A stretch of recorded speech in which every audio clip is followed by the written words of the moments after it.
महाबळेश्वर तालुक्यामध्ये पावसाची उघडीप आहे। निसर्गानं आपलं रूप या ठिकाणी आता दाखवण्यास सुरुवात केलेली आहे। महाबळेश्वरमध्ये पर्यटकांची गर्दी वाढते। पावसाला थोडी विश्रांती मिळाल्यानं स्थानिकांनाही दिलासा मिळतोय। अतिशय आल्हाददायक असं हे वातावरण महाबळेश्वरमध्ये, त्यामुळे पर्यटन देखील या ठिकाणी वाढेल असं म्हटलं जात आहे।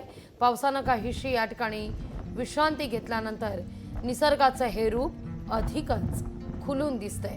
धुक्यात हरवलेला हा सह्याद्री आपण या क्षणी पाहतोय। आढावा घेतला आपले प्रतिनिधी इम्तियाज मुजावर यांनी।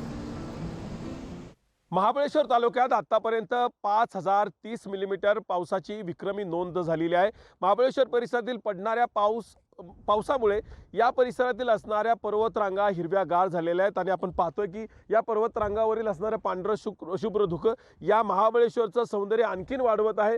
माझ्या समोर या ठिकाणी जे जलाशय दिसतंय ते जलाशय या परिसरातील असणाऱ्या हादगेकर धरणाचा जलाशय आहे आणि या हादगेकर धरणाच्या जलाशयावर जे पांढरं शुभ्र धुकं या ठिकाणी जे याची सौंदर्यता वाढवत आहे। या महाबळेश्वरचं पावसाच्या नंतरचं हे जे सौंदर्य आहे या सौंदर्याला पाहण्यासाठी मोठ्या प्रमाणात या ठिकाणी पर्यटक देखील गर्दी करतात।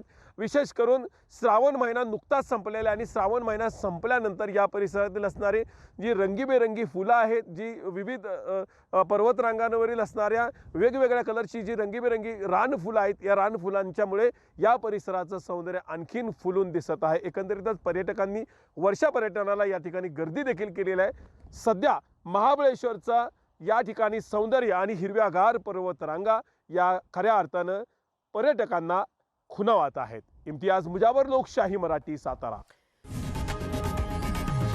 लोकशाही मराठी ऐका, पहा, जागरूक रहा।